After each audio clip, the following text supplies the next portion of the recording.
कैसे हैं आप लोग। आज के इस प्रीता पहचान क्लासेस में मैं लेके आई हूँ व्याकरण विशेष सत्र जो हमारा चल रहा था छंद शास्त्र।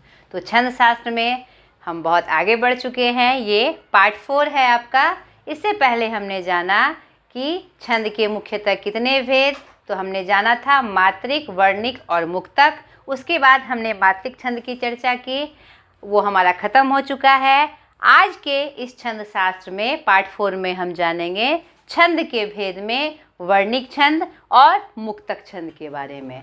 तो परिभाषित रूप में हमने जाना, अब एक एक करके हम देखेंगे कौन कौन से प्रमुख वर्णिक छंद हैं और मुक्तक छंद का क्या रूप होता है। तो चलिए नाउ स्टार्ट। हम करते हैं वर्णिक छंद से। कुछ प्रमुख लोकप्रिय वर्णिक छंद। वर्णिक छंद क्या होता है? जिसमें वर्णों की गणना हो। मात्रिक छंद क्या था हमारा? जिसमें मात्राओं की गणना होती थी लघु और गुरु के माध्यम से। और इसमें क्या होगा? हमारा वर्ण की गणना होगी। तो हम जान लें कुछ प्रमुख लोकप्रिय वर्णिक छंद। मालिनी, मंदक्रांता, द्रुत विलंबित, इंद्रव्रजा, उपेंद्र वर्जा, वंशस्थ, तोटक, बसंत तिलका, शिखरिणी, गीतिका, शवैया आदि। ये कुछ प्रमुख वर्णिक छंद हैं जिसका प्रयोग काव्य में होता रहा था। ठीक है, इसकी जानकारी हमें अवश्य होनी चाहिए। जब हम हिंदी शास्त्र में छंद को पढ़ते हैं या कोई भी काव्य हम देखेंगे तो हमारे मन में यह प्रश्न जरूर उठता है, यह कौन से रूप में है। नहीं, आप पुरानी जितनी भी काव्य ले लीजिए तो उसमें आपको देखकर लगेगा अरे भाई ये जो पद की व्यवस्था है, ये जो क्रम है, कौन से छंद में है। नहीं, तो जैसे ही किस क्रम में हमारे सामने आता है तो हमें ये हमारे अंदर यह भावना होती है कि हम उसको जानें। नहीं, तो इसीलिए हम छंद शास्त्र पढ़ते हैं। तो अब एक एक करके हम जानेंगे इसके बारे में। तो एक एक करके मैं उदाहरण के साथ आपको बताऊंगी। और इसमें एक बहुत ही महत्वपूर्ण बात, अगर आपको पिछला याद नहीं रहेगा छंद शास्त्र में तो आगे की बातें भी आपको याद नहीं रहेगी। ऐसे भी व्याकरण में आप पीछे भूल जाइएगा तो आगे फिर आप नहीं ध्यान में ले पाइएगा, क्योंकि एक दूसरे से यह क्रम में बंधा रहता है। ठीक है, तो आपको जो मैंने छंद शास्त्र में बताया, छंद के अंग बताए आपको, और जो भी उसमें चीज़ की जानकारी हमने दी आपको वह पूर्णतः याद रखनी होगी। ठीक है, हमने गण बताए हैं आपको 8, तो उन गणों को याद करिए। या माता राज भानस लगा, नहीं 8 गण थे जिसको हमने सूत्र से आपको ट्रिक के माध्यम से बताया था। तो आपको वो हमेशा से याद रखना होगा। आप उसको याद रख लेंगे तो ये वर्णिक छंद आपका आसान हो जाएगा। देखिए, चलिए एक एक करके अब हम इन प्रमुख लोकप्रिय वर्णिक छंद को जानें। पहला मालिनी, यह 15 अक्षरों यानी वर्णों का सम वर्णिक छंद है। इसमें प्रत्येक चरण में 15 अक्षरों को क्रम से रखे जाते हैं, यानी कि ये जो मालिनी है हमारा 15 वर्णों का बनेगा। ये छंद होगा, ये नियम है इसका। और किस क्रम में रखे जाएंगे? इस क्रम में, नगन, नगन, मगन, यगन, यगन। अभी मैंने तुरंत आपको कहा कि आपको वर्णिक छंद जानने के लिए आपको गणों को याद रखना होगा। तो आप उस सूत्र को कभी नहीं भूलिए। या माता राज भानस लगा, जिसमें कि आपने आपको बताया भी था कि कैसे उसमें क्रम से लगाते हैं, कैसे उसमें लघु और गुरु का संयोजन होता है। वह सब बातें मैंने आपसे क्लियर की है। तो यह चीज़ अगर वो ध्यान में आ जाएगा तो ये बातें आपके लिए आसान हो जाएगी। और इसकी जो यति होती है, यानी रुकते जो है हम किसी छंद को, किसी काव्य को पढ़ने के लिए, तो 8 और 7 वर्णों पर पड़ती है। क्लियर हो गया? अब देखिए उदाहरण। पल पल जिसके मैं पंथ को देखती थी, निज दिन जिसके ही ध्यान में थी बिताती, उस पर जिसके हैं सोहती मुक्तमाला, वह नव नलिनी से नैन वाला कहाँ है। यह हरिऔध जी की एक प्रमुख काव्य की पंक्तियां हैं। अब आप देखिए, जो मैंने कहा 15 अक्षरों का वर्ण है और समवर्णिक छंद है। ठीक है, समवर्णिक छंद मतलब क्या होता है? बराबर बराबर संख्या। सबकी संख्या कितनी होगी? 4 चरण आपको इसमें दिख रहे हैं और चारों चरण में जो संख्या होगी वह बराबर होगी, इसीलिए इसको समवर्णिक छंद कहा गया। आप गिन लीजिए 1 2 3 4 5 6 7 8 9 10 11 12 13 14 और 15। और क्रम कैसे? नगन नगन। आप याद करिए, या माता राज भानस लगा, तो भानस नश लगा, तीनों में क्या आया? 1 1 1, यानी लघु लघु लघु आया ना।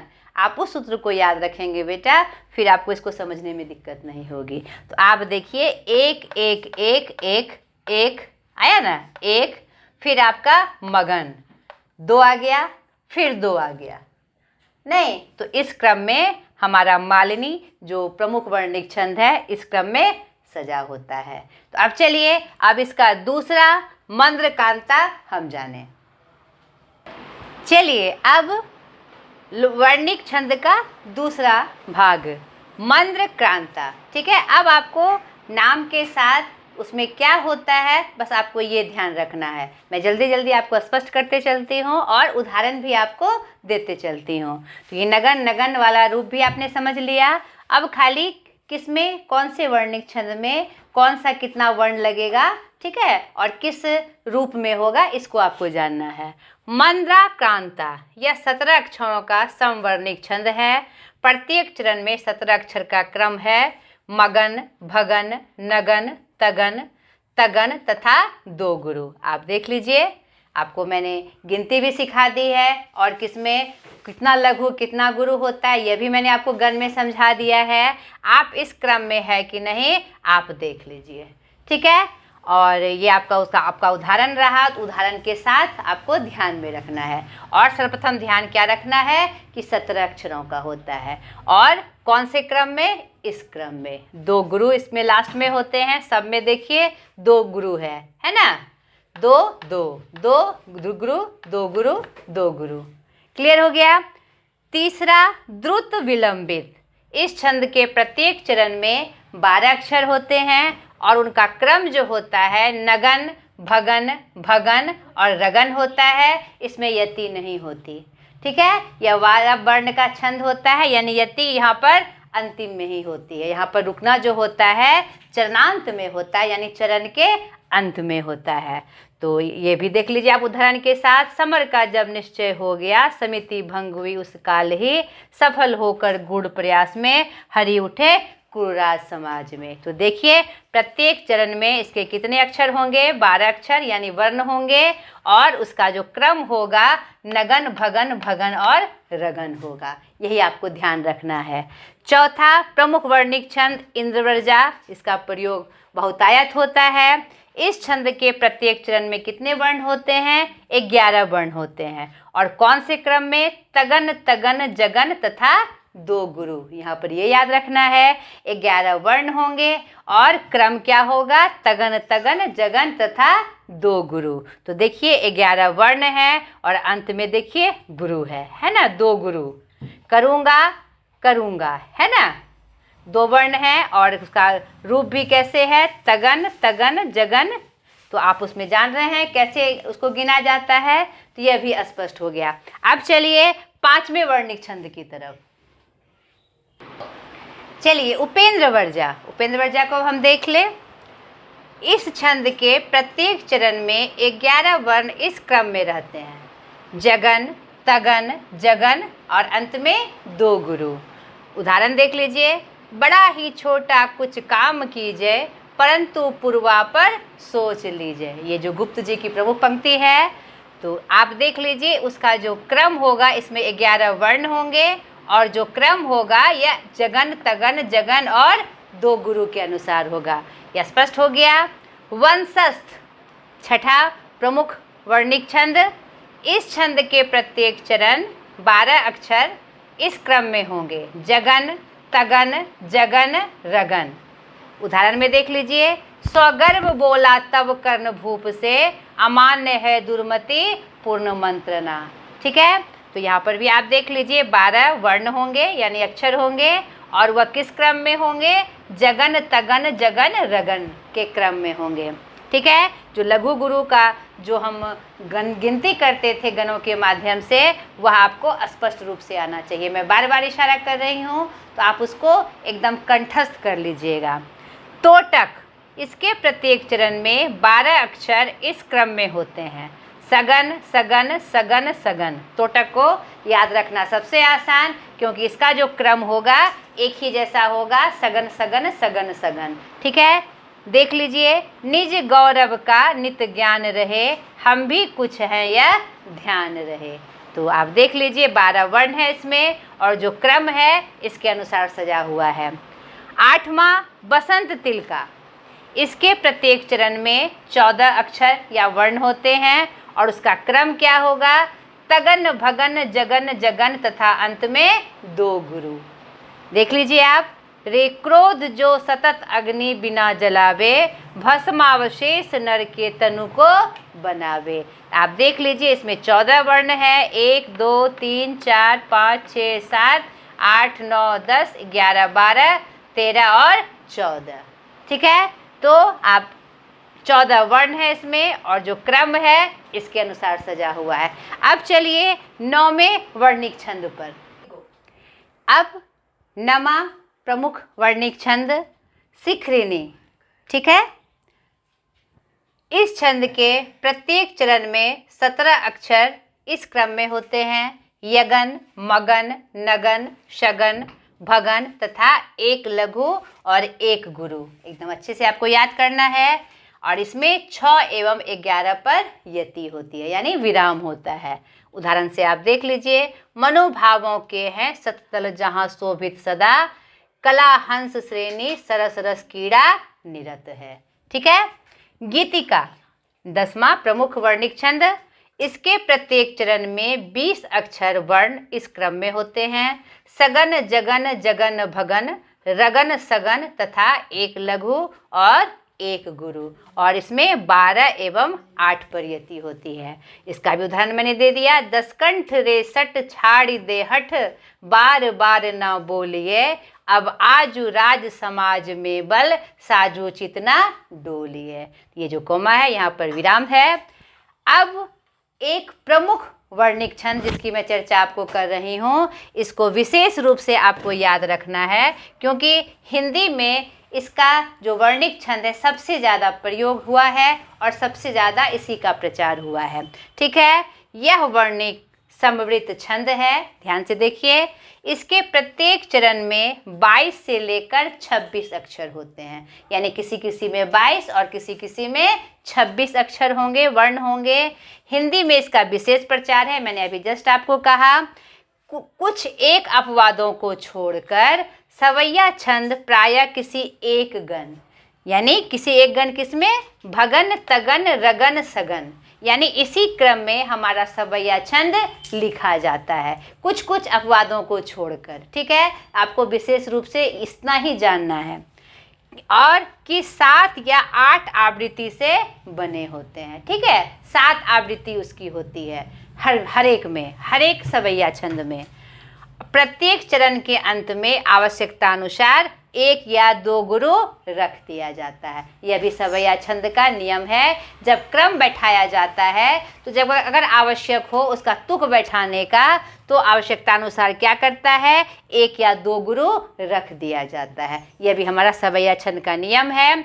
रूप भेद के अनुसार इसका नाम भेद कर दिया गया है, यानी जिस क्रम में इसको सजाया जाएगा और जिस जिस की आवश्यकता जैसी होगी उसी के अनुसार इसका अलग अलग भेद भी कर दिया गया है। तो प्रमुख सवैया कौन कौन से हैं, इसको आप ध्यान से देखिए।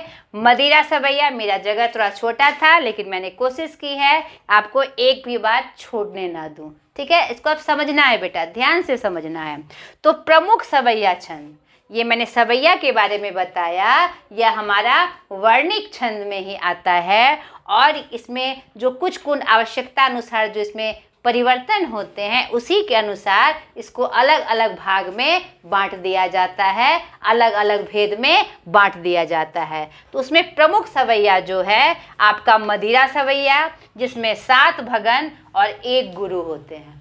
ठीक है, दूसरा मत गयंद सवैया, जिसमें 7 भगन और 2 गुरु होते हैं, ध्यान से समझना है आपको। उसके बाद दुर्मिल, जिसमें 8 सगन होते हैं। किरीट 8 भगन होते हैं। सुंदरी सवैया 8 सगन और प्लस 1 गुरु। कुंदलता, जिसमें 8 सगन और 2 लघु होते हैं। ठीक है, तो ये आपका प्रमुख सवैया छंद था। तो यहाँ पर आपका जो प्रमुख वर्णिक छंद था यहाँ पर समाप्त हुआ। अब इस वीडियो का अंतिम मुक्तक छंद। तो मुक्तक छंद में कोई विशेष भेद नहीं होते हैं, उसका क्या रूप होता है और वो कैसे हमारे हिंदी साहित्य में स्थान में आया, इसके बारे में हम देखते हैं। चलिए अब आपका मुक्तक छंद, इसमें कोई विशेष बात नहीं थी, खाली मुक्तक छंद को आपको जानना है कि यह क्या है। इससे पहले कवित तथा घनाक्षरी, यह भी मुक्तक छंद का ही एक नाम है। जिन वर्णिक छंदों से एक चरण में, ध्यान से समझिए, जिन वर्णिक छंदों के एक चरण में 26 से अधिक अक्षर या वर्ण हो, उन्हें क्या कहा जाता है? दंडक कहा जाता है। आप कहेंगे कि मुक्तक छंद में दंडक कहाँ से आ गया? तो मुक्तक छंद जो होता है बेटा, वह दंडक का ही एक भेद होता है। ठीक है, तो उन्हें दंडक कहते हैं। और दंडकों के भी पूरे 4 चरण होते हैं। हर दंडक के कितने चरण होते हैं? 4 चरण होते हैं। अतएव ये समवृत्त हैं, यानी एक समान है। दंडक 2 प्रकार के होते हैं, एक साधारण छंद और दूसरा मुक्तक छंद। अब आप समझ गए होंगे कि मैंने दंडक की चर्चा क्यों की। तो दोनों मैंने आपको स्पष्ट कर दिया। साधारण दंडकों में अक्षरों के लघु गुरु क्रम के नियमों का पालन किया जाता है। इसमें खाली आपको ये ध्यान रखना है कि जो वर्ण होंगे 26 से अधिक होंगे, और उसमें लघु गुरु का अगर क्रम होगा तो वह मेरा साधारण छंद होगा दंडक के रूप में, और जिसमें नियम उपनियम का पालन नहीं होगा वह हमारे मुक्तक छंद होंगे। ठीक है, तो मुक्तक जो होते हैं इन नियमों से मुक्त होते हैं। इसमें कवि का उद्गार उन्मुक्त होकर स्वच्छंद भाव से व्यक्त होता है। खड़ी बोली हिंदी में निराला एवं पंत मुक्तक छंद के जन्मदाता माने जाते हैं, जिन्होंने मुक्तक छंद में हिंदी काव्य को एक नया रूप दिया। ठीक है, इनके चारों चरणों में अक्षरों की संख्या समान होती है। ये बात आपको याद रखना है कि मुक्तक छंद जो होगा उसके जो 4 चरण होंगे सब में अक्षरों की संख्या क्या होगी? 1 बराबर होगी। चाहे 26 से वो जितना अधिक हो, उसमें जो अक्षर का जो संख्या होगा वह चारों चरण में क्या होगा? 1 बराबर होगा। ठीक है, इसमें गण बंधन का भी कोई नियम नहीं होता है। इसमें लघु गुरु का भी क्रम नहीं होता है, और गण बंधन जो 8 गण हमारे हैं ना, सगन मगन जगन तगन रगन, इसका भी इसमें कोई बंधन नहीं होता है। और गण बंधन से मुक्त होने के कारण ही इन्हें क्या कहा जाता है? मुक्तक छंद कहा जाता है। अगर कोई आपसे पूछे इसे मुक्तक छंद क्यों कहा जाता है, क्योंकि इसमें लघु गुरु क्रम का कोई नियम नहीं होता, और साथ ही साथ इसमें गण बंधन भी नहीं होते, यानी गण जिस गण में सजना है उस बंधन से ये मुक्त होते हैं। ठीक है, क्लियर हो गया बेटा? और एक और बात, मुक्तक छंद को कवित, घनाक्षरी, रूप घनाक्षरी, देव घनाक्षरी, मनहर या मनहरन के नामों से भी जाना जाता है। तो इन नामों को आप मुक्तक के साथ याद रखिएगा, ताकि अगर ये शब्द आ जाए तो आप कंफ्यूज ना कर जाए, अरे ये कहाँ से आ गया।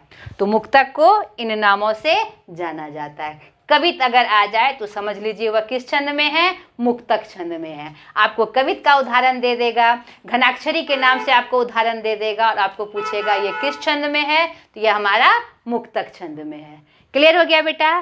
तो चलिए आज के इस व्याकरण विशेष सत्र का हमारा यह टॉपिक छंद शास्त्र पार्ट 4 पूरा हुआ। साथ ही साथ छंद शास्त्र भी आपका पूरा हुआ। तो आशा करती हूँ ये आपको अच्छा लगा होगा और मैं आपकी सहायक हुई होंगी। तो आज तक के लिए इतना ही, बाय।